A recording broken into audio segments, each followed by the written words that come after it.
당신의 시간을 뚫고 이 땅 가운데 오셨네. 우리 없는 하늘 원치 않아 우리 삶에 오셨네. 자신의 편안 버리고 우리에게 평안 주셨네. 가장 낮은 자의 모습으로 우리 삶에 오셨네.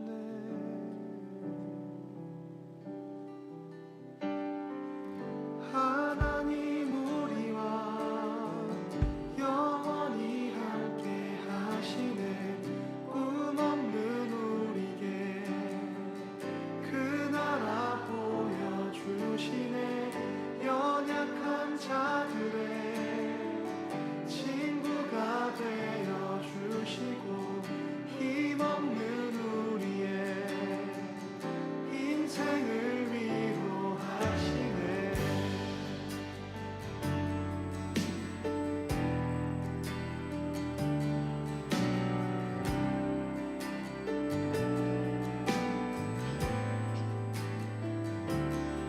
당신의 시간을 뚫고 땅 가운데 오셨네. 우리 없는 하늘 원치 않아 우리 삶에 오셨네. 자신의 편안 버리고 우리에게 평안 주셨네. 가장 낮은 자의 모습으로 우리 삶에 오셨네. 반갑습니다. 금요체라 예배 가운데 나오신 여러분들 환영합니다. 오늘도 주를 찾기 위해 나오신 여러분들 서로를 바라보면서 격려 인사해 주셨으면 좋겠습니다. 수고하셨습니다. 수고하셨습니다. 네, 우리 주님을 찬양하기 원합니다. 찬양받기 합당하신 주님을 찬양하기 원합니다. 이 시간 찬양하시기 원하시는 분들 자리에서 일어나셔서 함께 찬양하였으면 좋겠습니다.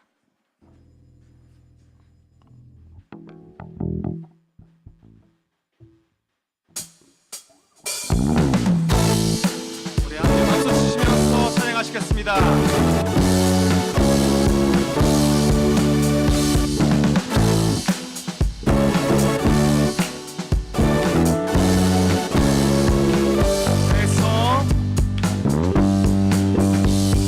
죄에서 자유롭게 하는 보혈의 능력, 주의 보혈, 시험을 이기는 승리되니 참 놀라운 능력이로다.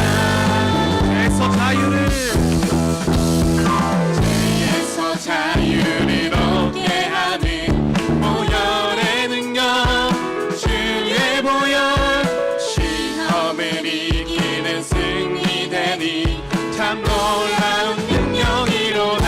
주의 보혈 능력이 또다. 주의 피 믿으오. 주의 보혈 그 어린 양의 매우 귀중한 피. 육체의 정욕을 이긴 힘은 보혈의 능력, 주의 보혈, 정결한 마음을 얻게 하니 참 놀라운 능력이. 주의 보혈 능력이 또다. 주의 피 믿으오. 주의 보혈 그 어린 양의 매우 귀중한 피로다.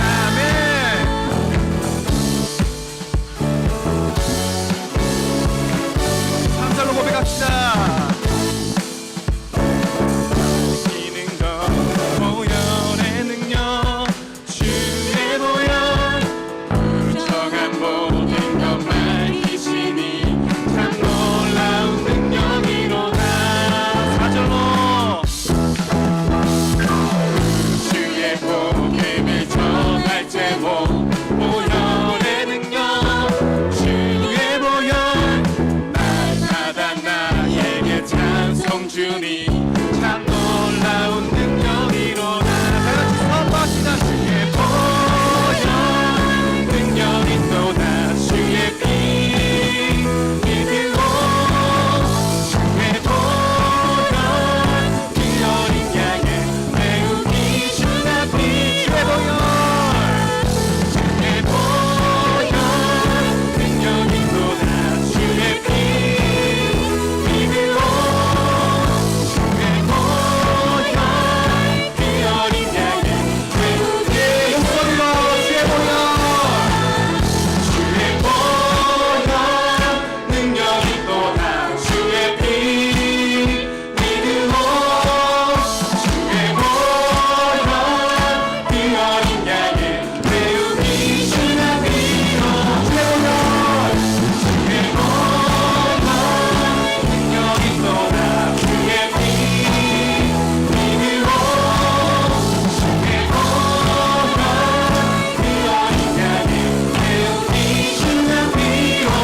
할렐루야. 우리를 위해 싸우시고 죽기까지 사랑하신 예수님을 찬양합시다. 그의 피로 우리는 살았고 그의 죽으심으로 우리는 제사함을 받았습니다. 이런 사랑을 기억하기 원합니다. 우리가 선포하는 것이 예수의 사랑 알기 원한다고, 그 사랑을 누리기 원한다고, 그 삶을 더 전하고 싶다고 또 이 시간 고백하시면서 기도에 나아가길 소망합니다. 기도하시겠습니다.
하나님 아버지, 오늘도 예배의 자리에 나와 함께 기도하게 하심에 감사합니다.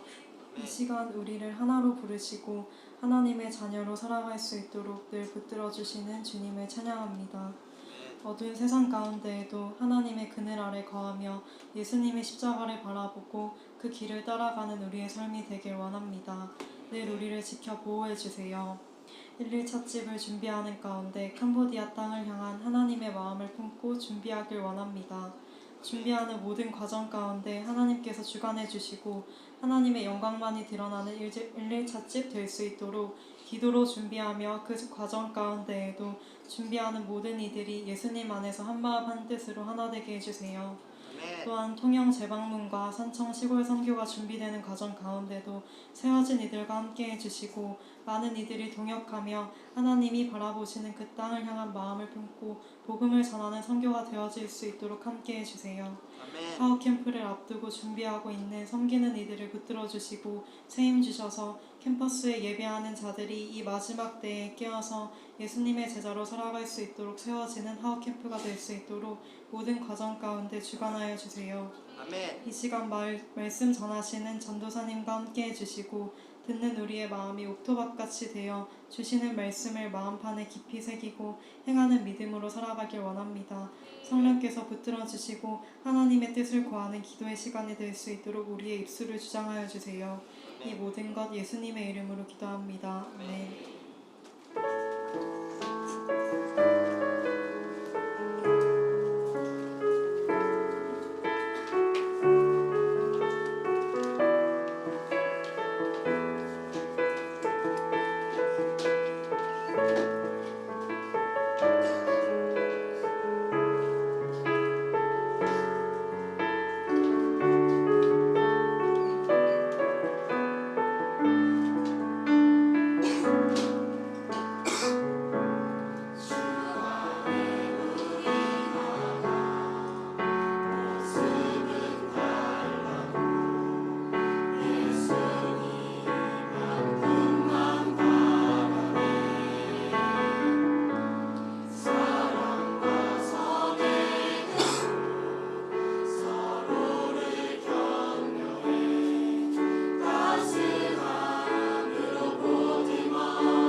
반갑습니다.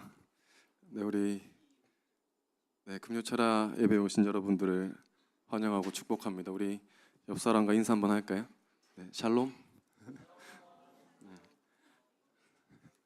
네, 오늘은 하나님이 기뻐하시는 공동체라는 제목으로 말씀을 나누려고 합니다. 본문은 민수기 22장 5에서 20절입니다. 네, 본문은 민수기 22장 5에서 20절입니다. 네, 다 찾으신 줄로 알고 우리 다 같이 읽도록 하겠습니다. 네, 시작. 그가 사신을 부올의 아들 발람의 고향인 강가 부돌에 보내어 발람을 부르게 하여 이르되 보라 한 민족이 애굽에서 나왔는데 그들이 진영에 덮여서 우리 맞은편에 거주하였고 우리보다 강하니 천하건대 와서 나를 위하여 이 백성을 저주하라. 내가 혹 그들을 쳐서 이겨 이 땅에서 몰아내리라. 그대가 복을 비는 자는 복을 받고 저주하는 자는 저주를 받을 줄을 내가 알미니라. 모압 장로들과 미디안 장로들이 손에 복채를 가지고 떠나 발람에게 이르러 발락의 말을 그에게 전하매 발람이 그들에게 이르되 이 밤에 여기서 유숙하라. 여호와께서 내가 내게 이르시는 대로 너희에게 대답하리라. 모압 귀족들이 발람에게서 유숙하니라. 하나님이 발람에게 이르시되 너와 함께 있는 이 사람들이 누구냐? 발람이 하나님께 아뢰되 모압 왕 십볼의 아들 발락이 내게 보낸 자들이니이다. 이르기를 보라 애굽에서 나온 민족이 지변에 덮였으니 이제 와서 나를 위하여 그들을 저주하라. 내가 혹 그들을 쳐서 몰아낼 수 있으리라 하나이다. 하나님이 발람에게 이르시되 너는 그들과 함께 가지도 말고 그 백성을 저주하지도 말라. 그들은 복을 받은 자들이나. 발람이 아침에 일어나서 발람의 귀족들에게 이르되 너희는 너희의 땅으로 돌아가라. 여호와께서 내가 너희와 함께 가기를 허락하지 아니하시느니라. 모압 귀족들이 일어나 발락에게서 가서 전하되 발람이 우리와 함께 오기를 거절하더이다. 발락이 다시 그들보다 더 높은 고관들을 더 많이 보내매 그들이 발람에게로 나아가서 그에게 이르되 십볼의 아들 발락의 말씀에 청하건대 아무에게도 거리끼지 말고 내게로 오라. 내가 그대를 높여 크게 존귀하게 하고 그대가 내게 말하는 것은 무엇이든지 시행하리니 청하건대 와서 나를 위하여 이 백성을 저주하라 하시더이다. 신하들에게 대답하여 이르되 발락이 그 집에 가득한 은금을 내게 줄지라도 내가 능히 여호와 내 하나님의 말씀을 어겨 덜하거나 더하지 못하겠노라. 그런즉 이제 너희도 이 밤에 여기서 유숙하라. 여호와께서 내게 무슨 말씀을 더하실는지 알아보리라. 밤에 하나님이 발람에게 임하여 이르시되 그 사람들이 너를 부르러 왔거든 일어나 함께 가라. 그러나 내가 내게 이르는 말만 준행할지니라. 아멘. 네, 오늘 본문은 배경을 잠깐 보시면 이스라엘 백성들이 먼저는 이 모압 북쪽에 아모리 왕 시온이라는 그 나라가 있었습니다. 아모리라는 나라가 있었는데 먼저 이스라엘 백성들이 아모리 왕 시온을 몰아냅니다. 그 자리에서 몰아내고 전쟁에서 승리를 하게 됩니다. 근데 이제 그 소식을 모압 왕 발락이 이제 듣게 된 겁니다. 근데 이게 왜 이 발락의 입장에서는 굉장히 충격적인 이유가 뭐냐면 모압 왕 발락이 그 이전에 아모리 왕 시온 아모리인들의 수도가 이제 헤스본인데 그 헤스본이 원래 모압 땅이었습니다. 그 모압 땅을 이 아모리 왕에게 전쟁에 지면서 모압 왕 발락이 이제 뺏기게 되는 거죠. 한마디로 모압이 자기를 이긴 아모리 왕을 이스라엘이 이겨서 이제 두려움을 느낀 것이죠. 그리고 이제 이 22장 1절에 보시면 이스라엘 백성들이 모압 평지에서 이제 진을 쳤다고 돼 있습니다. 이 모압 왕의 입장에서는 굉장히 두려웠던 것이죠. 그리고 군사력으로는 아마 절대 이길 수 없다고 이제 판단을 했을 겁니다. 근데 사실 모압 왕이 사실 전혀 두려워할 필요가 없었습니다. 왜냐하면 사실 이스라엘 백성들은 모압을 공격할 생각이 전혀 없었기 때문입니다. 왜냐하면 이제 신명기 2장 9절을 한번 다 같이 보겠습니다. 우리 다 같이 읽겠습니다. 네, 시작. 여호와께서 내게 이르시되 모압을 괴롭히지 말라. 그와 싸우지도 말라. 그 땅을 내가 내게 기업으로 주지 아니하리니 이는 내가 롯 자손에게 아르를 기업으로 주었음이라. 롯은 아브라함의 조카 롯을 말하는데 이 롯의 큰 딸이 낳은 아들의 이름이 모압입니다. 한마디로 모압의 조상은 롯입니다. 그래서 하나님께서 모압을 공격하지 말라고 이스라엘 백성들한테 미리 얘기를 했었기 때문에 사실 이스라엘 백성들은 모압을 공격할 생각이 전혀 없었습니다. 근데 이 모압 왕은 이제 그런 사실도 모르고 혼자 너무 두려웠던 겁니다. 그래서 이제 군사력으로는 이제 자기가 이길 수 없을 줄 알고 무슨 방법을 쓰냐면 이 점술을 빌리려면 주술. 이 발람은 이 메소포타미아 지역, 이 강가 부돌은 이 메소포타미아 지역에 이 유브라데 강이 있는 그곳인데 이 아수르와 바벨론이 있던 지역이었습니다. 그 거리가 여기 모압에서부터 이 메소포타미아까지는 약 640km 정도가 되는데 이 거리는 이제 제가 경기도에서 이 진주까지 한 300km 좀 넘습니다. 차 타고 한 4시간, 3시간 반. 이 2배 거리니까 아마 차로는 한 8시간 정도 떨어져 있는 거리인 것이죠. 그때는 이제 또 차가 없으니까 또 말을 타고 뭐 갔지 않겠습니까? 그러면 최소 2, 3일은 걸리는 거리입니다.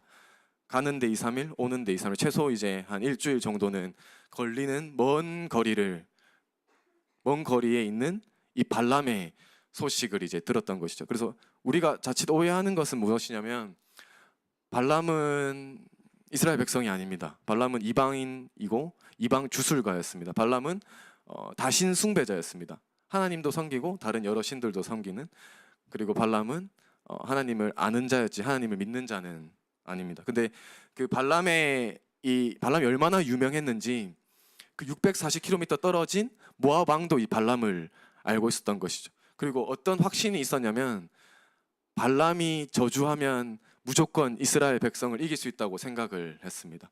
그래서 그 먼 거리까지 이 자기들의 이제 귀족을 보내는 것이죠. 그것이 이제 오늘의 본문입니다. 그래서 오늘 본문을 보면 이 모압 귀족들과 이제 미디안 귀족들을 이 모압 왕 발락이 발람에게 보냅니다.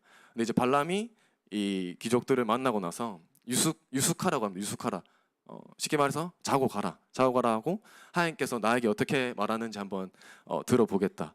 근데 하나님께서 12절에 분명하게 말씀하십니다. 뭐라고 얘기하냐면 함께 가지도 말고 저주하지도 말라. 왜냐하면 이스라엘은 복을 받은 자들이기 때문이라고 말씀하십니다. 우리가 여기서 알 수 있는 것은 하나님은 절대 우리에게 애매하게 말하지 않는다는 것입니다. 확실하게 말하고 굉장히 쉽게 말하고 확실하게 또 명령을 내리십니다. 근데 우리가 또 신앙생활하는 가운데 많이 하나님 뜻을 잘 모르겠다 하지만 사실 우리는 잘 알고 있습니다. 단지 우리가 그렇게 하기 싫은 것이죠. 그래서 이제 이 발람이 하나님의 말씀에 순종해서 이 모압 귀족들한테 얘기합니다. 같이 가지 않겠다. 근데 이제 이 발락이 포기를 하지 않아요. 더 높은 지위의 이 귀족들을 더 보냅니다. 근데 이 발람의 태도가 좀 이상한 것이 분명히 12절에 하나님의 뜻을 분명히 알고 있었음에도 또 이제 자고 가라고 합니다. 또 이제 자기가 한번 이제 하나님의 뜻을 물어보겠다고. 여기서 알 수 있는 것은 발람은 이미 하나님 말에 관심이 없어요. 발람은 자기는 이미 이 재물에 마음이 이제 빼앗겨 있는 거죠. 단순히 이제 겉으로만 마치 하나님께 물어보는 척을 하는 것입니다. 혹시나 하나님의 뜻이 바뀌지 않을까 기대하는 마음으로 계속 물어보면 바뀌지 않을까. 우리도 이제 신앙생활 할 때 그럴 때 있지 않습니까? 하나님 뜻을 분명히 아는데 내 뜻대로 하고 싶은 거예요. 그러면 우리는 하나님의 뜻이 내 뜻으로 바뀌길 원하는 것이죠. 근데 여기서 참 발람이 원하는 대로 되는 것 같아요. 20절에 보면 하나님께서 뭐라고 말씀하시냐면 함께 가라고 말씀하세요. 함께 가라. 그러나 내가 내게 이르는 말만 준행할지니라고 이제 말씀하시는 것이죠. 이때 발람은 아마 굉장히 기뻤을 것입니다. 아, 하나님의 뜻이 바뀌었구나. 이제는 내가 원하는 대로 해도 되는구나 해서 아마 하나님이 막지 않으셨다면 발람은 이 모압에 가서 이스라엘 백성들을 저주했을 겁니다. 그리고 아마 재물을 받았겠죠. 그걸 아시고 하나님께서 바로 조치를 취하십니다. 민수기 22장 22절 우리 다 같이 읽겠습니다. 시작. 그가 감으로 말미암아 하나님이 진노하심으로 여호와의 사자가 그를 막으려고 길에 서리나 발람은 자기 나귀를 탔고 그의 두 종은 그와 함께 있더니. 여기서 갔다는 표현은 그냥 단순히 갔다는 표현이 아니라 그 목적지를 향해서 굉장히 열정적으로 갔다는 뜻입니다. 사실 발람은 너무 기분이 좋았던 것이다. 이제 저주하고 재물을 이제 챙길 수 있겠다. 이제 그런 탐심을 이제 가득 이 죄로 인한 마음에 가득 찼던 것이죠. 그래서 그걸 아시고 하나님께서 이제 진노하십니다. 그래서 여호와의 사자를 보냅니다. 그래서 이제 그 길을 막으시죠. 여호와의 사자. 근데 여기서 참 놀라운 것은 뭐냐면 이 발람의 눈에는 여호와의 사자가 보이지 않는데 그 발람이 타고 다니던 나귀가 있었는데 나귀의 눈에는 이 여호와의 사자가 보이는 겁니다. 그래서 이제 나귀가 갑자기 이 여호와의 사자를 보고 길을 가야 되는데 밭으로 빠집니다. 그래서 이제 이 발람이 이제 채찍으로 나귀를 때리고 또 두 번째 한 번 더 때립니다. 그리고 또 그 나귀가 갑자기 이제 또 엎드리는 거예요. 그래서 이제 이 발람이 이제 열이 받아가지고 이제 지팡이로 이제 이 나귀를 막 때리는데 그때 이제 22장 33절에 보면 또 발람이 나귀에게 얘기합니다. 네, 한번 다 같이 보겠습니다. 시작. 나귀가 나를 보고 이같이 세 번 돌이켜 내 앞에서 피하였느니라. 나귀가 만일 돌이켜 나를 피하지 아니하였다면 내가 벌써 너를 죽이고 나귀를 살렸으리라. 죄송합니다. 제가 29절을 읽었는데 33절을 읽었는데 29절을 먼저 읽겠습니다. 네, 시작. 발람이 나귀에게 말하되 네가 나를 거역하기 때문이니 내 손에 칼이 있었다면 곧 너를 죽였으리라. 그러니까 하나님께서 또 나귀가 말을 하는 기적을 행하시는데 나귀가 왜 이렇게 때리냐고 막 하는데 이제 발람이 네가 나를 거역하기 때문이니 내 손에 칼이 있었으면 너를 죽였을 것이라고 이렇게 얘기를 합니다. 근데 하나님께서 왜 이 나귀를 통해서 이렇게 하나님의 일을 하시냐면 발람한테 깨닫게 해주고 싶었던 것이. 지금 발람은 나귀가 보는 것도 지금 보지 못하고 있는 것이죠. 한마디로 지금 짐승보다 못한 존재가 된 것입니다. 뭐 때문에? 죄 때문에. 죄로 인해서 이 눈이 가려진 것이죠. 그리고 이제 발람이 나귀한테 네가 거역했기 때문이라고, 내 손에 칼이 있었으면 죽였을 것이라고 하는데 사실 이 모습은 나귀가 사실 발람의 모습이고 발람의 모습이 사실 하나님의 모습인 것이. 한마디로 이 모습은 나귀가 지금 거역하는 모습이 발람이 하나님께 거역하는 모습과 동일한 것이라서 이걸 보고 하나님께서는 깨닫길 원하셨던 것이죠. 근데 참 무서운 건 뭐냐면 우리가 마음에 죄가 가득해지면 내 죄를 전혀 깨닫지 못하는 거예요. 이게 가장 잘 알 수 있는 본문이 우리 사무엘하 12장을 보시면 이 다윗을 통해서 잘 알 수 있습니다. 우리가 그 다윗과 밧세바 사건 알지 않습니까? 다윗이 밧세바를 범하고 또 우리아까지 죽이게 만드는데 전혀 회개하지 않습니다. 그래서 이제 하나님께서 나단을 다윗에게 보냅니다. 근데 이 나단이 바로 얘기하지 않고 비유를 들어요. 비유. 마치 하나님께서 이 나귀를 통해서 발람이 깨닫기를 바랬던 것처럼 비유를 드는데 어떤 비유를 드냐면 부자가 있었고 가난한 자가 있었다. 근데 부자한테는 양과 소가 이제 넘쳐났던 것이죠. 근데 이 가난한 자에게는 작은 양 한 마리밖에 없었어요. 근데 이 작은 양 한 마리가 이 가난한 자에게는 자기 딸처럼 여기는 엄청 소중한 양이었던 것인데 이 부자가 마침 손님이 온 거예요. 손님이 왔는데 이 부자가 자기 양을 잡아서 대접하지 않고 그 가난한 자의 양을 뺏어가지고 손님한테 이제 대접을 한 것이죠. 그때 다윗이 격분해가지고 뭐라고 얘기하면 내가 여호와의 살아계심을 두고 맹세하노니 그 자는 마땅히 죽을 자라고 이렇게 얘기하는데 사실 그 모습이 다윗의 모습이었습니다. 이게 참 무서운 게 뭐냐면 우리가 죄가 마음속에 가득해지면 다른 사람의 죄는 너무 잘 보이는 거예요. 근데 내 죄는 하나도 안 보여. 굉장히 위험한 상태입니다.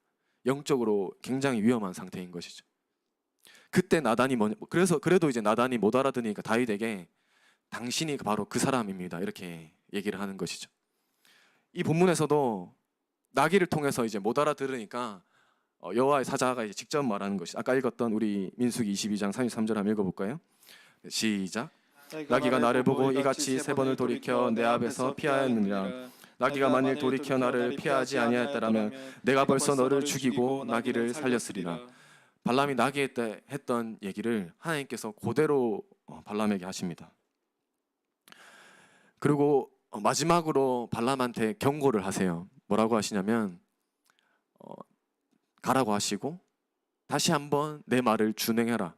내 말대로 해라. 이렇게 하시는 것이죠. 이걸 통해서 알 수 있는 것은 이 발람 구약의 발람과 우리 신약의 가룟 유다와 굉장히 흡사합니다. 하나님께서 이제 악인도 멸망하는 것을 원하지 않기 때문에 우리 가룟 유다한테도 마지막 기회를 주시지 않습니까? 최후의 만찬 때 내가 떡을 주는 자가 나를 팔자라고. 근데 그 마지막 기회를 놓치는 것이죠. 가룟 유다가. 그리고 사탄이 들어가서 예수님을 팔게 되고 자살을 하고 지옥을 가게 되는 것이죠. 하나님께서도 이제 발람에게 기회를 주신 겁니다. 여호와의 사자를 통해서 경고를 하신 겁니다. 마지막인데 함께 가고 하나님 내 말대로 해. 근데 이 뒤에 본문을 보시면 실제로 이 겉으로 보기에는 발람이 다 순종을 합니다. 4가지 예언을 하는데 전부 다 이제 이스라엘 축복을 하는 것이죠. 그리고 이 민수기 24장 25절을 한번 보시겠습니다. 우리 다 같이 읽겠습니다. 발람이 일어나 자기 곳으로 돌아가고 발락도 자기 길로 갔더라. 이렇게 끝나면 사실 해피엔딩인 것이죠. 이렇게 끝나면 사실 참 좋았을 텐데 발람이 이 모압에 가서 했던 행동들은 모두 거짓 순종이었습니다. 하나님을 사랑해서 순종한 것도 아니고 하나님을 믿어서 순종한 것도 아니고 단순히 하나님이 무섭기 때문에 순종을 했던 것이죠. 우리 야고보서 1장 5절을 한번 보시겠습니다. 네, 우리 다 같이 읽겠습니다. 욕심이 잉태한즉 죄를 낳고 죄가 장성한즉 사망을 낳느니라. 야고보서를 보면 하나님께서 죄를 이 사람의 인생처럼 표현하십니다. 의인화하시는 것이죠. 사람처럼 마치 표현하세요. 한마디로 죄가 생명이 있다는 것을 보여주시는 것이죠. 죄가 태어난 죄는 자라나고 장성해서 사망에 이른다. 발람의 마음에 지금 탐심이라는 죄가 태어나서 이 죄가 자라고 있습니다. 죄가 자라면 어떻게 되냐면 죄가 입 밖으로 나와요. 우리 누가복음 6장 45절 한번 읽겠습니다. 시작. 선한 사람은 마음에 쌓은 선에서 선을 내고 악한 자는 그 쌓은 악에서 악을 내나니 이는 마음에 가득한 것을 입으로 말함입니다. 죄가 가득 찬 발람의 마음속에 죄가 자라니까 이제 죄가 입으로 나오게 되는 것이죠. 그래서 발람이 무슨 짓을 하냐면 모압 왕에게 이스라엘을 멸망시킬 전략을 줍니다. 무슨 전략이었냐면 모압에 있는 여자들을 이스라엘에 보내서 음란한 짓을 하게 하면 하나님의 진노가 임할 거라고. 그래서 이스라엘이 멸망당할 거라고 이렇게 전략을 주는 것이죠. 이 말 한마디 때문에 이스라엘 백성이 몇 명이 죽었을까요? 민수기 25장 9절을 보겠습니다. 다 같이 읽겠습니다. 그 연병으로 죽은 자가 24,000명이었더라. 발람의 말 한마디 24,000명이 죽습니다. 공동체가 이제 박살이 난 것이죠. 그리고 공동체만 박살이 난 게 아니라 우리 민수기 31장 8절을 보겠습니다. 그 죽인 자 외에 미디안 5왕을 죽였으니 미디안의 왕들은 에이와 레긴과 수르와 후르와 레바이며 또 부올의 아들 발람을 칼로 죽였더라. 이 말씀을 보면 알 수 있는 것은 뭐냐면 정확하게 야고보서 말씀대로 이루어졌습니다. 죄가 자라고 죄가 입 밖으로 나오고 결국 그 죄가 자기를 죽이고 정확하게 야고보서 말씀대로 된 것이죠.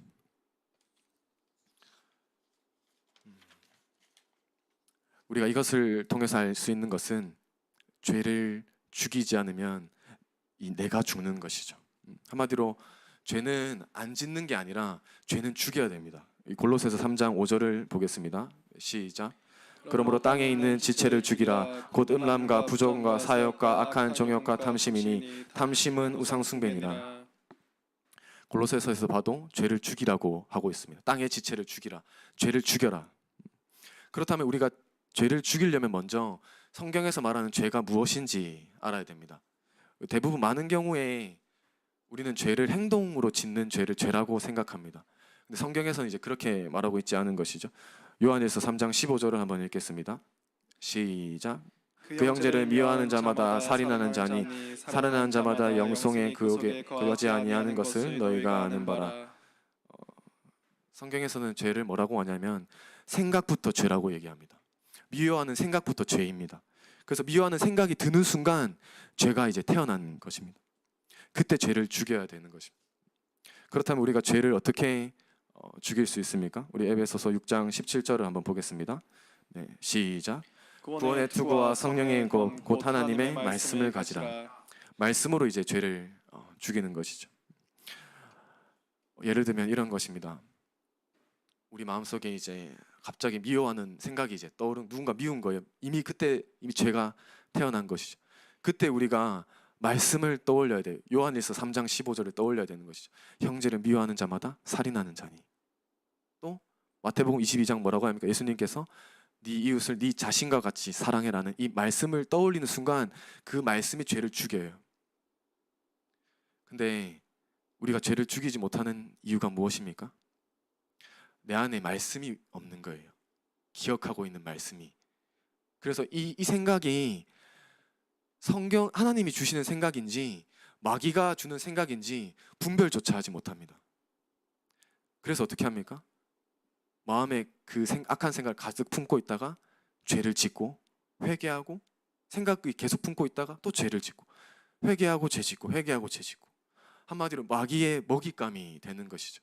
마귀가 분노라는 생각 넣어주면 화내고 음란한 생각을 넣어주면 음란한 짓을 하고 미움이라는 생각 넣어주면 미워하고 마귀가 시키는 대로 하는 것이죠. 여러분 전쟁은 지면 어떻게 되죠? 지면 죽거나 노예가 되는 것이죠. 우리가 예수님을 믿는 자들은 당연히 죽지는 않습니다. 근데 하나님의 자녀임에도 불구하고 마귀의 노예로 살아가요. 말씀이 없으면. 그래서 우리가 말씀으로 죄를 죽여야 되는 것입니다. 우리가 분노에 약하면 성경에 있는 분노와 관련된 말씀을 외워야 됩니다. 그걸 외워서 죄를 죽여야 돼요. 그렇지 않으면 죄가 방치되면 죄가 자랍니다. 자라서 행동으로 나오는 것이죠. 내가 음란에 약하면 음란과 관련된 성경 말씀을 외워야 됩니다. 그 외우면 그 말씀이 음란을 죽여요. 그러면 내가 사는 것이죠. 미움도 마찬가지죠. 내가 미움에 약하면 미움과 관련된 말씀을 외워야 됩니다. 그 말씀이 미움을 죽입니다. 그러나 죄가 방치하면 어떻게 됩니까? 계속 그 죄 때문에 하나님과 관계가 망가집니다. 하나님과 관계가 망가지면 나를 통해서 공동체에 악한 영향을 줍니다. 그리고 나도 망가지는 것인 거죠. 그래서 이거는 우리는 목숨 걸고 신앙생활을 합니다. 목숨 걸고 외워야 되는 것입니다. 우리 본문에서는 공동체가 깨진 이유가 이 발람의 탐심 때문인 것이죠. 발람의 탐심. 그럼 오늘날 이 시대는 어떻게 이 공동체가 분열이 될까요? 사실 교회는 외부의 핍박으로 무너지지 않고 내부의 분열로 무너집니다. 오늘날 교회가 분열되는 이유는 미움 때문입니다. 미움을 통해서 이제 교회가 분열되는 것이죠. 저는 성격상 이 다른 사람의 이 소문에 대해서 별로 이 관심이 없어요. 소문에 대해서 별로 관심이 없어서 이제 많은 경우에 다른 사람은 다 알고 있는데 이제 저만 모르고 있는 경우가 많이 있습니다.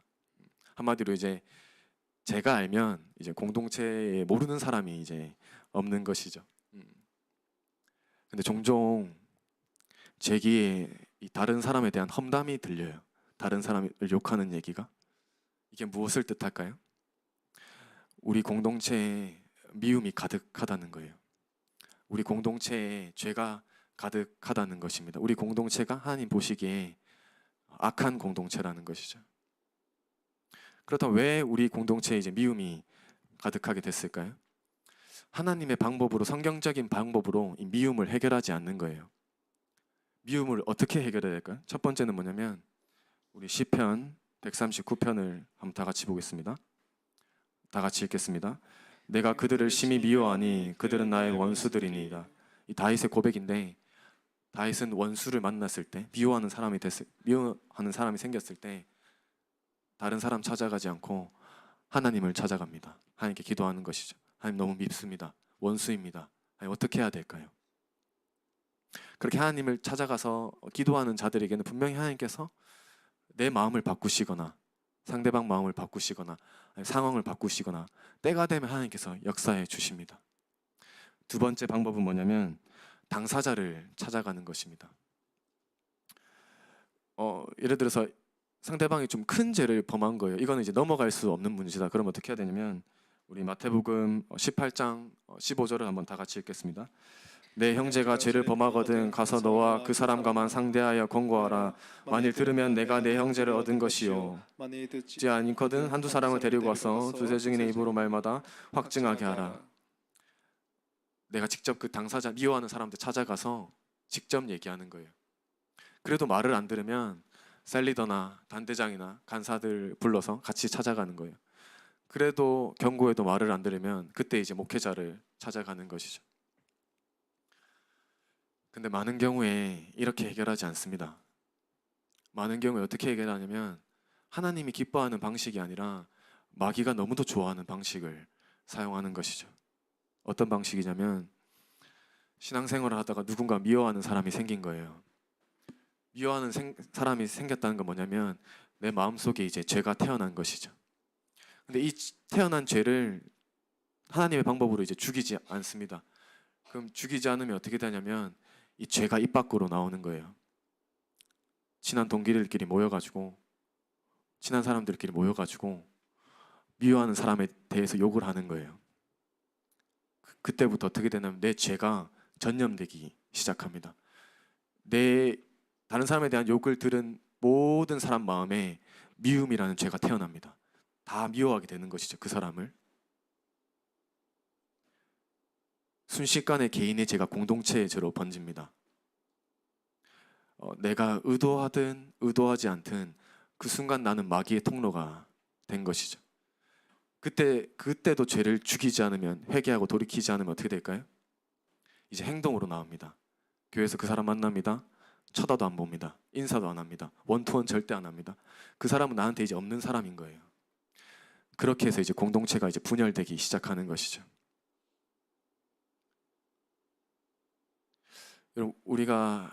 여러분, 나만 소중할까요?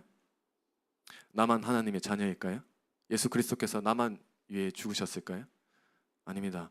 내가 미워하는 그 사람도 소중한 사람이고, 내가 미워하는 그 사람도 하나님의 자녀이고, 내가 미워하는 그 사람도 예수 그리스도께서 십자가를 대신해서 죽으셨습니다. 근데 하나님의 자녀라고 모인 사람들이 모여가지고 미워하는 그 하나님의 자녀를 욕할 때 하나님의 마음은 어떨까요? 하나님의 마음은 찢어지는 거예요. 하나님의 눈에서 피눈물이 나는 것이죠. 그렇다면 왜 우리는 미워하게 될까요? 그 사람이 미운 행동을 해서? 아니면 내 안에 사랑이 없어서? 아닙니다. 내가 하나님을 사랑한다고 착각해서 그렇습니다. 하나님을 사랑하지 않아서 그렇습니다. 많은 경우에 이런 착각을 많이 하는 것 같아요. 내 생각이 하나님 생각과 똑같다는 생각을 많이 하는 것 같아요. 여러분, 그것은 교만입니다. 하나님의 생각과 내 생각은 절대 똑같을 수 없어요. 죄인인 우리의 생각과 어떻게 하나님의 생각이 똑같습니까? 그래서 우리가 신앙생활의 전제를 해야 될 건 뭐냐면 내 생각과 하나님 생각은 완전히 다르다는 것이, 그것을 전제로 해서 신앙생활을 해야 되는 것입니다. 그렇다면 하나님을 사랑한 것은 무엇일까요? 우리 요한일서 4장 20절을 읽겠습니다. 시작. 누구든지 하나님을 사랑하노라 하고 그 형제를 미워하면 이는 거짓말하는 자니 보는 바 그 형제를 사랑하지 아니하는 자는 보지 못하는 바 하나님을 사랑할 수 없느니라. 21절 읽겠습니다. 우리가 이 계명을 주께 받았나니 하나님을 사랑하는 자 또한 그 형제를 사랑할지니라. 우리가 보이지 않는 하나님을 어떻게 사랑합니까? 보이는 형제를 사랑하는 것이라고 분명히 하나님께서 말씀하십니다. 근데 우리가 많은 경우에 착각을 해요. 어떤 착각을 하냐면 예배를 많이 드리면 하나님을 사랑한다고 착각합니다. 사역을 잘하면, 사역을 많이 하면 하나님을 사랑한다고 착각을 해요. 하나님도 그렇게 생각할까요? 그리고 또 우리가 이 사람 수에 속아요. 우리 금철 보시고 사람 얼마나 많습니까? 캠수 사람 얼마나 많습니까? 그렇죠? 또 우리 공동체가 또 사역을 얼마나 잘합니까? 그러니까 우리가 겉으로 보기에는 너무 완벽한 공동체인 것이죠. 하나님 보시기에 하나님 분명히 기뻐하신다고 생각하는 것이죠. 근데 하나님 생각은 우리와 달라요. 하나님은 1000명이 모여 있어도 서로 미워하는 공동체보다 10명이 모여 있어도 서로 사랑하는 공동체를 기뻐하십니다. 하나님은 사역을 완벽히 잘하고 사역을 많이 하는 공동체지만 서로 미워하는 공동체보다 사역을 실수하고 못해도 서로 사랑하는 공동체를 기뻐하시는 것입니다. 여러분 교회는 회사가 아니에요. 여러분, 교회는 일하러 온 곳이 아닙니다. 여러분 회사와 교회는 차이가 뭐죠? 회사에는 사랑이 없어요. 사랑이. 그게 무엇을 뜻하냐면 여러분 회사에서 내가 힘들 때 힘든 걸 알아줄까요? 내가 지치는데 내가 지치는 걸 알아줄까요? 회사는 내 마음에 아무런 관심이 없어요. 힘들 때 더 힘들게 합니다. 지치는데 더 지치게 해요. 회사에서는 일만 잘하면 돼. 일만 잘하면 내 마음은 아무런 관심이 없어요. 왜? 사랑하지 않으니까. 회사 사장님 어떻습니까? 회사 사장님 일 제일 많이 하고 일 제일 잘하는 사람 좋아합니다. 그 사람한테 월급 제일 많이 주겠죠. 우리가 믿는 하나님이 이런 하나님일까요? 하나님 우리가 일을 잘하든 못하든 사랑합니다. 그리고 하나님 우리 마음에 제일 관심이 많아요. 하나님 힘들 때 우리가 힘들 때 하나님 마음 어떨까요? 하나님이 제일 힘들어요. 하나님 우리를 제일 사랑합니다. 왜냐하면 우리 아버지라서 그렇습니다. 우리 엘리야 얘기 잘 알지 않습니까? 엘리야가 이 우상 숭배자들과 850대 1로 싸웠을 때 이기고 나서 이세벨의 말 한마디 때문에 낙심이 돼가지고 막 차라리 죽는 게 낫겠다고 나 하나님 저 내 조상보다 낫지 못하다고 그렇게 낙심해서 우울해하고 있을 때 하나님께서 정신 차리라고 했나요? 하나님께서 책망하셨을까요? 그러지 않았습니다. 하나님께서 천사를 보내셔서 엘리야를 어루만지세요. 쓰다듬으세요. 그리고 먹을 것을 주십니다. 이게 하나님의 마음이에요. 하나님 우리의 마음을 가장 중요하게 생각하십니다. 여러분 하나님 우리를 일꾼이 아니라 사명자로 부르셨습니다. 일과 사명의 차이는 뭘까요? 일은 사랑 없이 하는 것입니다. 시켜서 하는 거예요. 의무적으로 하는 것이고 해야 돼서 하는 것이고 내 만족 때문에 하는 것이고 다른 사람의 인정 때문에 하는 것이고 사명은 뭐죠? 하나님을 사랑해서 하는 것입니다. 하나님을 위해서 하는 것이죠. 여러분 사랑 없는 예배가 도대체 하나님과 무슨 상관이 있습니까? 사랑 없는 사역이 도대체 하나님과 무슨 상관이 있습니까? 그것은 나를 위한 예배고 나를 위한 사역입니다. 하나님과 아무 상관이 없어요. 우리는 항상 생각해야 돼요. 내 사역의 동기가 무엇인지, 내 예배의 동기가 무엇인지. 여러분 예배의 동기와 사역의 동기가 사랑이 아니라면 우리는 지금 뭔가 잘못된 길로 가고 있는 것입니다. 여기 리더들도 많고 또 단대장들, 또 간사들도 많이 있는데 여러분의 직분은 하나님께서 영혼을 맡기셨고 영혼을 사랑하라고 세우신 직분인 것입니다. 근데 만약에 내가 영혼을 사랑하는데 영혼을 챙기는 데 있어서 이 다른 사역 때문에 영혼을 사랑하지 못한다면 영혼을 챙기지 못한다면 우리 다른 사역을 좀 조정할 필요가 있습니다. 하나님은 다른 사역 때문에 영혼을 사랑하지 못하는 것을 기뻐하지 않아요. 왜냐하면 하나님께서 가장 기뻐하시는 것은 영혼을 사랑하는 것이고 영혼을 살리는 것이기 때문인 것이죠. 여러분의 세런들이 단대원들이 힘들어하는 지체들이 있어요. 지쳐서 무너져 내리는 지체들이 있는데 이 리더들, 단대장들, 또 간사들에게 얘기를 못 하는 거예요. 왜 얘기를 못 하냐면 이 사역 때문에 너무 바빠 보여서 말을 못 하는 거예요. 우리 영혼 챙겨야 됩니다. 우리 영혼 살려야 되고 여러분 공동체를 사랑해야 됩니다. 그들에게는 우리들의 사랑이 필요한 것이죠. 그래서 우리가 다른 것 실패해도 사역 실패해도 우리가 사랑은 실패하면 안 됩니다. 그렇다면 우리가 어떻게 사랑할 수 있을까요? 우리가 어떻게 사랑할 수 있습니까? 요한일서 4장 19절을 한번 다 같이 읽겠습니다. 시작. 우리가 사랑함은 그가 먼저 우리를 사랑하셨습니다. 우리가 사랑할 수 있는 이유는 뭐냐면 하나님께서 우리를 먼저 사랑하셨기 때문입니다. 근데 하나님께서 우리를 어떻게 사랑하셨을까요? 우리 로마서 5장 10절을 한번 보시겠습니다. 네, 읽겠습니다. 시작. 우리가 원수 되었을 때 그 아들의 죽으심으로 말미암아 하나님과 화목하게 되었은즉 화목하게 된 자로서는 더 그의 살아나심으로 말미암아 구원을 받을 것이니라. 여기서의 원수는 그냥 단순히 미워하는 원수가 아닙니다. 우리가 생각하는 그냥 막 너무 열받게 하는 그 정도의 원수가 아니라 어떤 원수냐면 가족을 죽인 원수인 것이죠. 가족을 죽인 원수. 누군가가 저나 우리의 가족을 죽이면 어떤 생각이 들까요? 아마 그 죽인 사람을 죽이고 싶지 않겠습니까? 내 소중한 가족을 죽이면 하나님이 보시기에 우리는 어느 정도의 원수냐면 죽이고 싶을 정도의 원수인 것이죠. 왜냐하면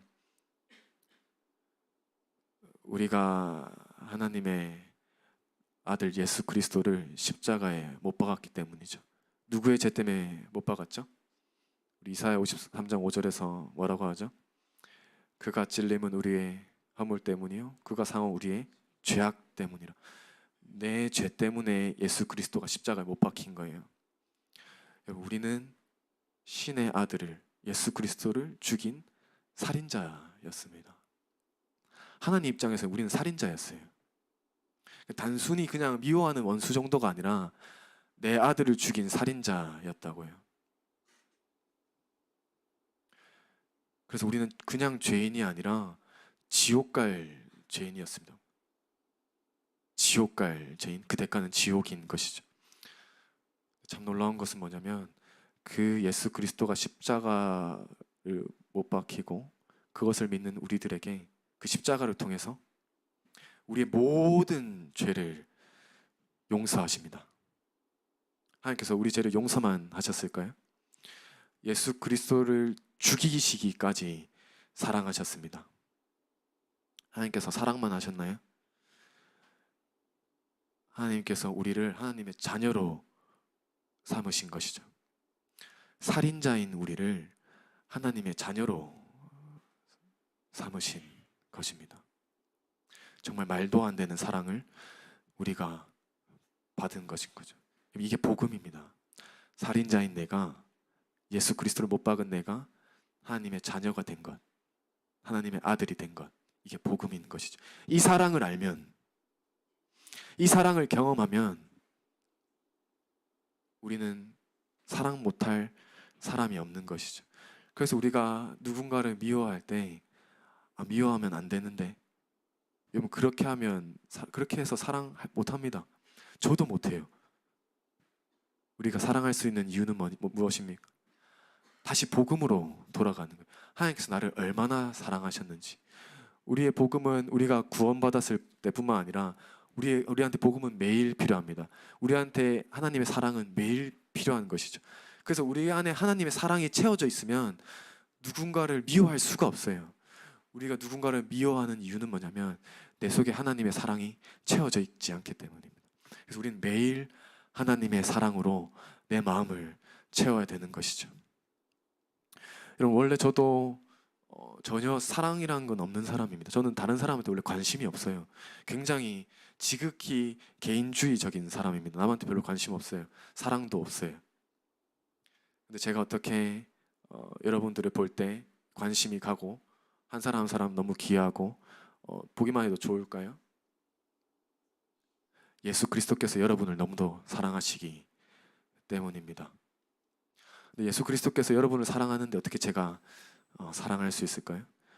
여러분을 사랑하는 예수 그리스도가 내 안에 사시기 때문입니다. 우리 갈라디아서 2장 20절에 무엇이라고 말합니까? 내가 그리스도와 함께 십자가에 못 박혔나니 그런즉 이제 내가 사는 것이 아니요 오직 내 안에 어디에? 오직 내 안에 그리스도께서 사시는 것이라. 내 안에 예수님이 사시기 때문에 제가 여러분들을 사랑할 수 있는 것입니다. 저는 사랑 못해요. 근데 내 안에 예수 그리스도께서 사시기 때문에 제가 여러분들을 사랑할 수 있는 것이죠. 우리 모두도 마찬가지. 우리 안에 누가 살죠? 예수 그리스도가 사십니다. 그래서 우리의 힘으로는 사랑할 수 없어요. 근데 우리가 사랑할 수 있는 이유가 무엇입니까? 예수 그리스도께서 서로를 너무 사랑하기 때문인 것이죠. 여러분, 그래서 우리가 서로 사랑받고 사랑하는 공동체가 돼야 됩니다. 이전에는 우리가 예수 그리스도를 알기 이전에는 서로 미워하고 미움받는 존재였습니다. 그러나 이전 것은 지나갔으니 보라 새 것이 되었다. 이게 무슨 말입니까? 미워할 수밖에 없던 우리가 사랑할 수밖에 없게 되었습니다. 우리는 이제 사랑하고 사랑받는 존재가 된 것이죠. 여러분, 우리가 잘 생각해야 될 게 뭐냐면 교회 말고는 하나님의 사랑을 경험할 수 있는 곳이 어디에도 없다는 거예요. 여러분, 학과 가보십시오. 하나님의 사랑을 느낄 수 있습니까? 여러분, 회사 가보십시오. 회사는 더 끔찍합니다. 서로 짓밟아요. 서로 욕하고. 거긴 미움밖에 없어요. 근데 제가 안타까운 것은 뭐냐면 그렇게 밖에서 미움받고 미워하고 힘들고 직장에서 미움받고 힘든데 교회에서까지 그러는 거예요. 여러분, 교회에서까지 하나님의 사랑을 누리지 못하면 우린 도대체 어디서 하나님의 사랑을 경험해야 되는 것입니까? 어디서 도대체 숨을 쉴 수가 있겠습니까? 하나님의 공동체는, 교회는 다른 거 필요 없습니다. 하나님의 사랑이 가득해야 됩니다. 그 사랑을 우리가 어떻게 느낄 수 있습니까? 서로 사랑할 때 느낄 수 있는, 보이지 않는 하나님 우리가 어떻게 사랑합니까? 보이는 형제를 사랑할 때, 서로 사랑할 때 느낄 수 있는 것입니다. 여러분, 새 가족 올 때 사랑하십시오. 바나바만 새 가족 사랑합니까? 제가 안타까운 건 뭐냐면 바나바만 새 가족을 챙기고 다른 사람도 관심도 없어요. 인사도 안 해. 이름도 몰라. 여러분, 그것은 하나님이 기뻐하는 공동체가 아닙니다. 다른 거 다 못해도 돼요. 사랑만 잘하면 됩니다. 여러분이 영혼을 사랑하고 영혼을 살리는 일에 목숨을 걸어야 됩니다. 그러면 하나님께 놀랍게 역사하실 것입니다. 여러분, 왜 신앙생활 할 때 기쁨이 없을까요? 참 우리 예배 많이 드리지 않습니까? 아침 기도 드려, 수요예배 드려, 금철 드려, 주일 드려, 인카운터 드려, 성경 공부만 참 많이 하지 않습니까? 근데 제가 많은 얘기를 들어요. 기쁘지가 않다고. 왜 안 기쁠까요? 그렇게 많이 하나님과 교제하는데 하나님이 전혀 기쁘지 않기 때문입니다. 우리 안에 하나님의 사랑과 형제를 향한 사랑이 없기 때문입니다. 그래서 우리가 방향을 잘 정해야 돼요. 사랑해서 예배 드리는 겁니다. 사랑해서 사역하는 것이고, 사랑해서 성경 공부만 뜨는 것이고, 사랑하기 위해서 이곳에 있는 것입니다. 여러분, 사랑이 없으면 모든 것이 헛됩니다. 사랑이 없는 순간 교회는 회사가 돼버려요. 오로지 기능적으로 움직입니다. 사역 잘하고 아무 문제 없으면 끝.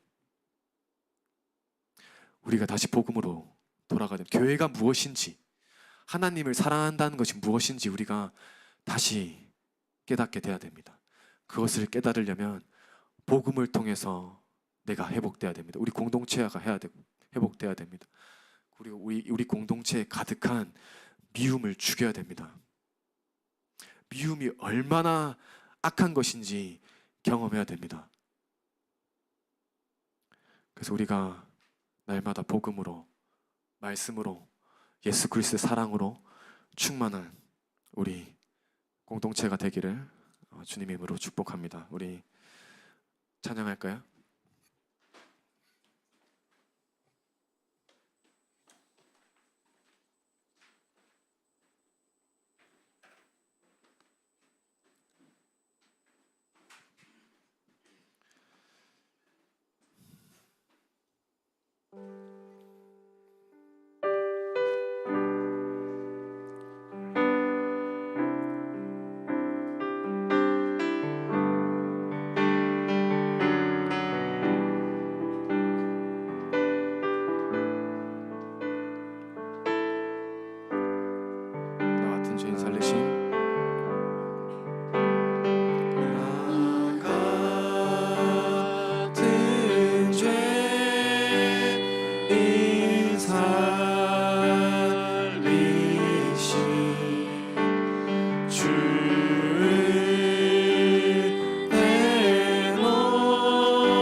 같이 기도하실 텐데요.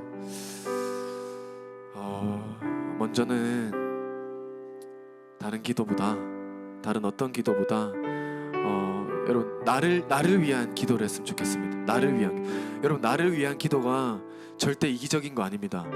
여러분 하나님은 우리가 먼저 살길 원하세요. 여러분 내가 살아야, 여러분 기독교의 원리는 뭐냐면 내가 살아야 남을 살릴 수 있습니다. 여러분 나는 하나님의 수단이 아니에요. 여러분들은 하나님의 목적입니다. 하나님 여러분들 개인이 각자가 살길 원하십니다. 여러분 개인 각자가 하나님의 사랑으로 충만하길 원하십니다. 여러분 개인 한 명 한 명이 하나님의 기쁨으로, 하나님의 사랑으로 넘치게 누리길 원하십니다. 오늘 이 시간 무너진 기쁨이 있습니까? 너무 힘듭니까? 삶이 지칩니까? 오늘 이 시간 복음을 통해서 회복되길 원합니다. 그 예수 그리스도의 십자가의 사랑을 풍성히 누리는 시간이 되길 바랍니다. 오늘 시간 다른 것 기도하지 마시고 나를 위한 기도를 하십시오. 먼저 하나님 내가 살길 원합니다. 하나님 내가 내 안에 예수 그리스도의 사랑이 충만하길 원한다고 나부터 먼저 살려달라고 우리 다 같이 주여 3번 외치고 기도하시겠습니다. 주여 주여 주여. 하나님 이 시간 역사해 주시옵소서. 이 시간 함께해 주시옵소서. 하나님 역사해 주시고 우리의 마음을 만져주시고 하나님 한 사람 한 사람의 마음을 만져주시옵소서. 내 마음을 회복시켜 주시옵소서. 내 영혼을 소생시키시고 자기 이름을 위하여 의의 길로 인도하여 주시옵소서. 하나님 우리 내 안에 있는 미움이 떠나가게 하시고 내 안에 있는 음란이 떠나가게 하시고 내 안에 있는 분노가 떠나게 해주시고 내 안에 있는 탐심이 떠나가게 하여 주시옵소서. 함께 주시옵소서. 내 안에 가득한 죄가 떠나가게 하시고 우리 공동체에 가득한 죄가 떠나가게 하시고 우리 각 사람의 마음에 있는 죄가 떠나가게 하시고 예수 그리스도로 충만하게 하여 주시옵소서. 예수 그리스도의 사랑으로 충만하게 하여 주시옵소서. 아주 복음으로 충만하게 하여 주시옵소서. 내가 복음을 부끄러워하지 아니하노니 이 복음 모든 믿는 자에게 구원을 주신 하나님의 능력이 됨이라. 먼저 유대인에게 그리고 헬라인에게로다. 곧 우리가 원수 되었을 때 그의 아들의 죽으심으로 말미암아 하나님과 화목하게 되었은즉 화목하게 된 자로서는 또 그의 살아나심 말미암아 구원을 받을 것이니라. 하나님 역사해 주시옵소서. 하나님 성령께서 역사해 주시옵소서. 우리의 듣는 귀와 보는 눈을 열어 주시옵소서. 하나님 함께해 주시옵소서. 주 도와주시고 우리의 공동체를 살려주시고 하나님 함께해 주시옵소서. 주 하나님 역사해 주시옵소서. 주의 임하여 주시옵소서. 하나님 함께해 주시옵소서. 아버지 하나님 임하여 주시옵소서. 하나님 임하여 주시옵소서. 예수 그리스도의 사랑으로 충만케 하여 주시고 복음으로 충만케 하여 주시고 주님 임하여 주시옵소서. 주님 하나님 아버지 도와주시고 함께해 주시옵소서.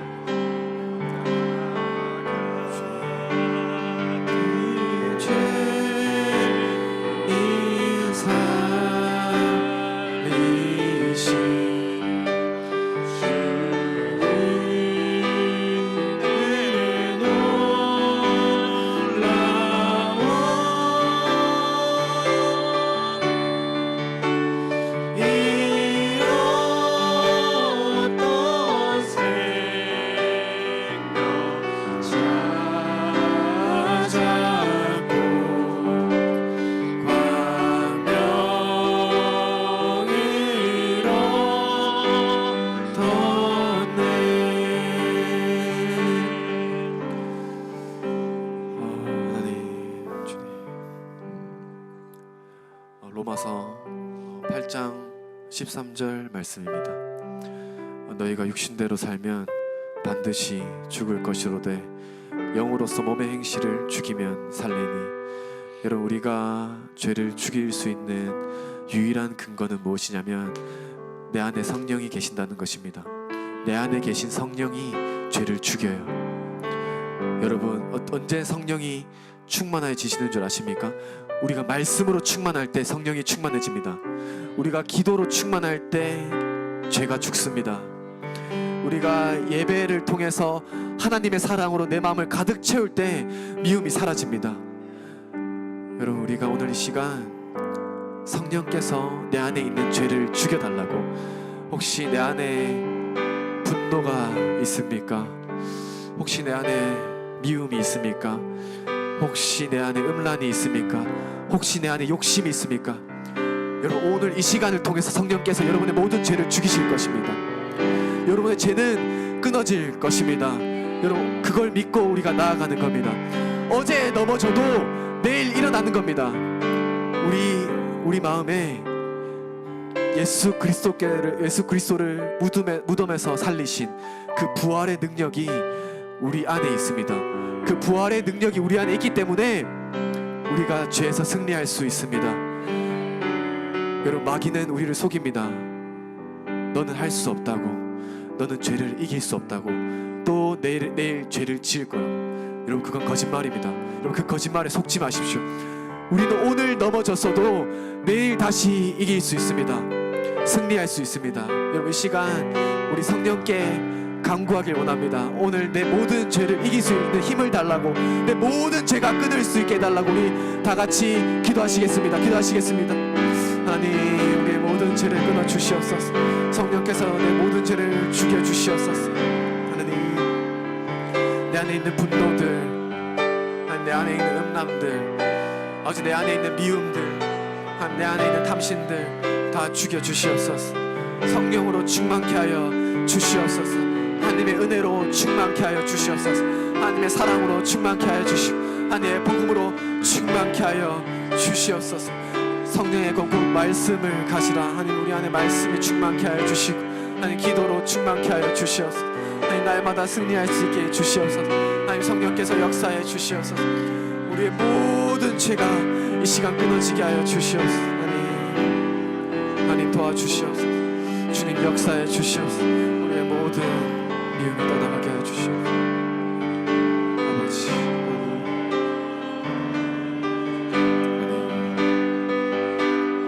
역사해 주시옵소서. 역사해 주시옵소서. 하나님 역사해 주시고, 성령께서 임하여 주시고, 우리 구원의 역사, 거듭남의 역사가 있게 해 주시고,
이제껏 내가 산 것은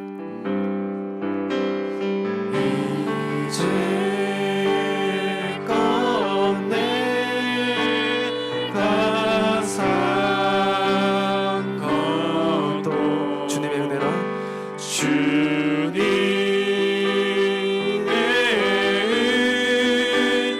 은혜라. 또 나를 장차 본향에, 또 나를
하나님께서 우리 각 사람에게 원하시는 것은 무엇이냐면 우리 각 사람이 한 영혼을 예수님처럼 사랑하는 것입니다. 예수님께서 뭐라고 말씀하시죠? 나는 선한 목자라고 말씀하십니다. 그럼 선한 목자는 어떤 목자일까요? 예수님께서 말씀하십니다. 나는 양을 위하여 목숨을 버리노라. 목숨 다해 사랑하는 사람이 선한 목자입니다. 여러분, 우리도 또 목자지 않습니까? 우리가 또 영혼을 책임지는 목자지 않습니까? 우리가 해야 될 일은 무엇입니까? 그 한 영혼 한 사람 한 사람을 예수님처럼 목숨처럼 사랑하는 것입니다. 우리가 그렇게 사랑할 수 있는 이유는 무엇이죠? 내 안에 예수 그리스도께서 사시기 때문입니다. 내가 그리스도와 함께 십자가에 못 박혔나니 그런즉 이젠 내가 사는 것이 오직 내 안에 그리스도께서 사시는 것이라. 내 안에 예수 그리스도께서 살고 계십니다. 여러분, 우리가 또 우리 다음 주 1일 찻집을 또 앞두고 있지 않습니까? 또 우리가 또 하우 캠프와 또 선교를 앞두고 있지 않습니까? 여러분, 그거 앞두고 있는 이 시점에서 여러분, 우리가 먼저 하나님의 사랑이 가득한 공동체가 되어야 됩니다. 우리가 그 사랑으로 충만한 상태에서 1일 찻집을 하고 하우 캠프를 하고 선교를 가야 됩니다. 여러분, 우리 안에 사랑이 없는데 어떻게 우리가 하나님의 사랑을 전할 수 있겠습니까? 먼저 우리 안에 예수 그리스도의 사랑이 회복돼야 됩니다. 예수님께서 우리에게 말씀하십니다. 요한복음 13장 34절에 뭐라고 말씀하시냐면 새 계명을 너에게 주노니 서로 사랑하라. 내가 너희를 사랑한 것 같이 너희도 서로 사랑하라고 말씀하십니다. 우리가 이 말씀을 가지고 우리 공동체가 하나님의 사랑이 가득하기를, 우리 예수 그리스도의 사랑이 가득하기를 우리 다 같이 기도하시겠습니다. 하나님, 먼저 우리가 예수 그리스도 사랑으로 충만케 하여 주시옵소서. 우리 마음에 하나님의 사랑이 충만케 하여 주시옵소서. 우리가 먼저 사랑하게 하여 주시옵소서. 우리가 먼저 한 영혼 한 영혼을 사랑하게 하여 주시옵소서. 하나님, 예수로 충만케 하여 주시고, 하나님 복음으로 충만케 하여 주시고, 하나님의 은혜로 충만케 하여 주시옵소서. 하나님의 사랑의 공동체가 되게 하여 주시옵소서. 우리가 가족 공동체가 되게 하여 주시옵소서. 우리가 다시 한번 복음으로 회복되게 하여 주시옵소서. 하나님 은혜로 회복되게 하여 주시옵소서. 하나님 역사해 주시옵소서. 하나님 임하여 주시옵소서.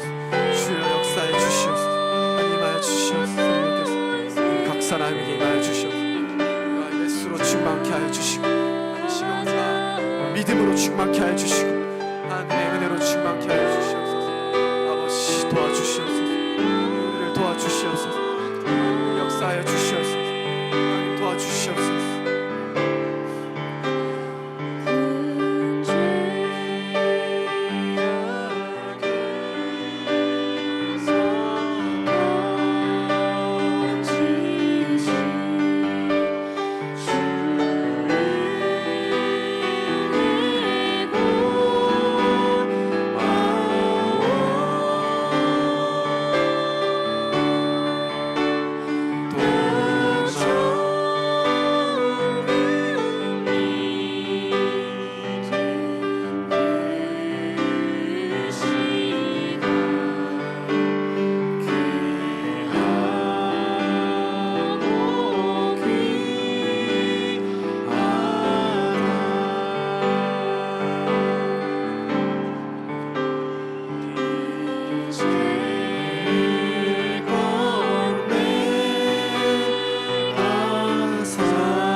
빌립보서 2장 3절에서 4절 말씀입니다.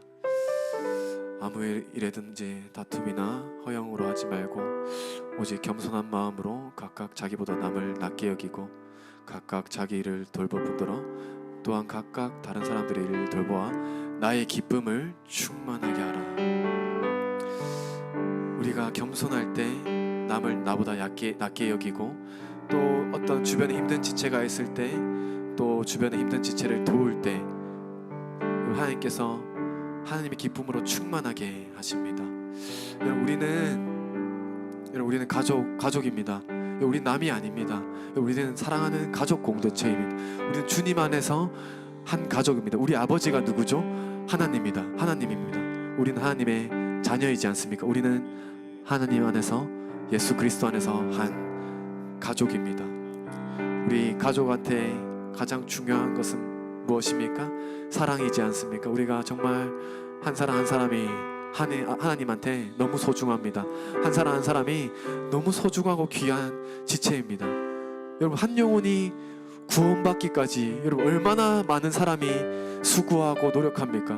우리는 그 모든 하나님이 우리에게 붙여주신 모든 사람의 사랑을 받고 그 희생을 통해서 그 시간과 물질을 통해서 우리가 구원받았지 않습니까? 우리 한 사람 한 사람이 너무나 귀한 존재입니다. 여러분 하나님은 우리 한 사람 한 사람을 이 세상 누구보다 사랑하십니다. 여러분 어느 정도로 사랑하시냐면 하나님이 죽기까지 사랑하세요. 하나님이 죽기까지 우리를 사랑하십니다. 하나님 우리를 너무나 사랑하십니다. 하나님이 우리 한 사람 한 사람을 너무나 사랑하세요. 여러분 그걸 알아야 됩니다. 여러분 우리가 다른 건 몰라도 하나님이 나를 얼마나 사랑하는지 알아야 돼요. 여러분 하나님 우리를 너무나 사랑하십니다. 여러분 하나님은 여러분 포기 못해요. 하나님 여러분 포기 못해요. 하나님은 끝까지 사랑하십니다. 하나님 여러분 한 사람을 끝까지 사랑하십니다. 여러분이 울고 있을 때, 여러분이 지쳐 쓰러져 있을 때, 여러분이 넘어져 있을 때 하나님이 무너지지 않도록 붙잡고 계십니다. 여러분 그걸 알아야 돼요. 여러분 우리는 절대 무너질 수 없습니다. 여러분 왜냐하면 하나님이 우리를 사랑하시기 때문입니다. 하나님 우리를 너무나 사랑하세요. 여러분 한 사람 한 사람은 하나님 앞에 가장 귀한 존재입니다. 여러분 그거를 알아야 돼요. 하나님이 나를 얼마나 사랑하는지 알아야 돼요. 여러분 하나님이 나를 얼마나 사랑하는지. 여러분 우리의 아버지가 누구십니까? 우리의 아버지는 창조주십니다. 여러분 우리의 아버지는 전능자이십니다. 여러분 우리의 아버지는 구원자이십니다. 그분이 누구입니까? 우리의 아버지입니다. 그리고 우리는 하나님의 존귀한 자녀입니다. 여러분 사람들이 여러분들한테 뭐라고 하든 그 평가에 여러분이 평가되는 게 아닙니다. 그 평가에 우리의 자존감이 흔들리지 않아요. 왜냐하면 우리는 하나님의 자녀이고 왕의 자녀이고 우리는 신의 자녀입니다. 여러분 다른 사람들이 날 알아주지 않아도 하나님이 나를 가장 잘 아십니다. 나를 가장 잘 사랑하십니다. 여러분 다른 사람들의 평가 신경 쓰지 마세요. 여러분 내가 사역 잘하고 못하고가 중요한 게 아니에요. 여러분 내가 사역 못해도 여러분 내가 아무런 능력이 없어도 하나님은 나를 가장 사랑하십니다. 여러분 우리 교회 하나님이 우리 교회를 너무나 사랑하세요. 여러분 왜 하나님께서 우리의 죄를 들추셨을까요? 우리를 사랑하시기 때문에 우리의 죄를 들추십니다. 그리고 치료해주고 싶으신 겁니다. 우리가 다시 회개하고 다시 복음으로 돌이키면 하나님께서 성령께서 놀랍게 역사하십니다. 그때부터 우리는 하나님의 기쁨으로 충만한 것입니다. 하나님의 기쁨으로 하나님의 은혜로 성령으로 우리는 하나 되고 하나님의 기쁨을 충만하고 우리의 마음은 회복될 것입니다. 우리 그것을 믿읍시다. 우리의 믿음은 연약해도 우리는 날마다 쓰러져도 하나님께서 날마다 우리를 일으키시고 포기하지 않으시고 도우십니다. 하나님께서 반드시 도우십니다. 때가 되면 도우시고 우리가 감당할 수 없을 때 피할 길을 내십니다. 보라, 내가 새 일을 행하리니 이제 나타낼 것이라. 너희가 그것을 알지 못하겠느냐. 반드시 내가 광야의 길을 사망의 강을 낸다고 말씀하십니다. 이제 우리에게 새로운 길이 열릴 것입니다. 우리의 문제는 해결될 것이고 우리가 주님 안에서 회복되고 그 놀라운 사랑을 경험할 것입니다. 우리 하나님 너무 사랑하지 않습니까? 우리 하나님을 너무 사랑해서 또 우리가 예배하지 않습니까? 저는 확신합니다. 하나님께서는 우리 공동체를 기뻐하십니다.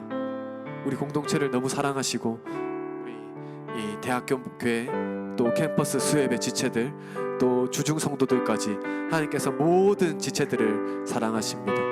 예외 없이 사랑하시고 하나님의 은혜를 누리길 원하십니다. 우리가 날마다 하나님의 사랑을 누리시고 하나님의 은혜를 누리시고 우리가 이 복음으로 회복되길 원합니다.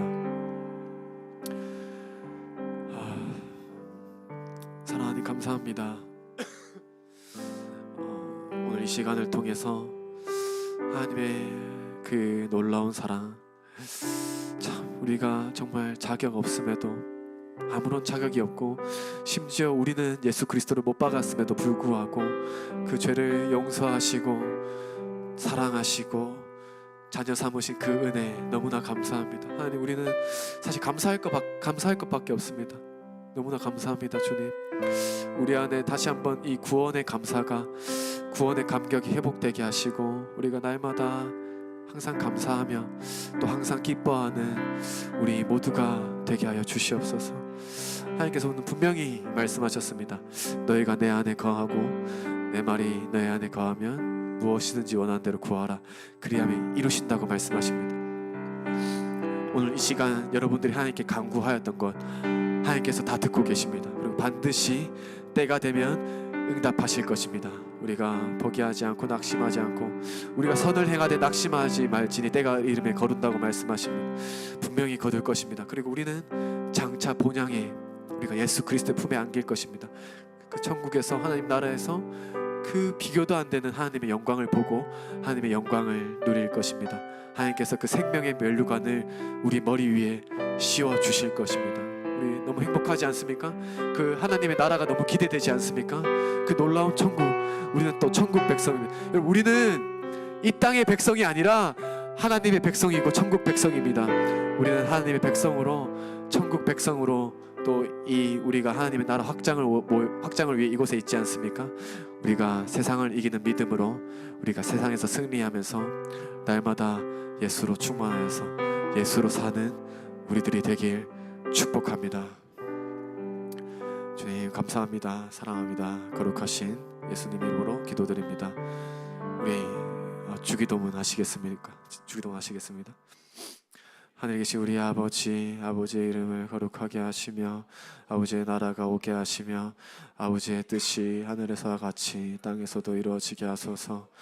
오늘 우리에게 일용할 양식을 주시고 우리가 우리에게 잘못한 사람을 용서하여 준 것 같이 우리 죄를 용서하여 주시고 우리를 시험에 빠지지 않게 하시고 악에서 구하소서. 나라와 권능과 영광이 영원히 아버지의 것입니다. 아멘.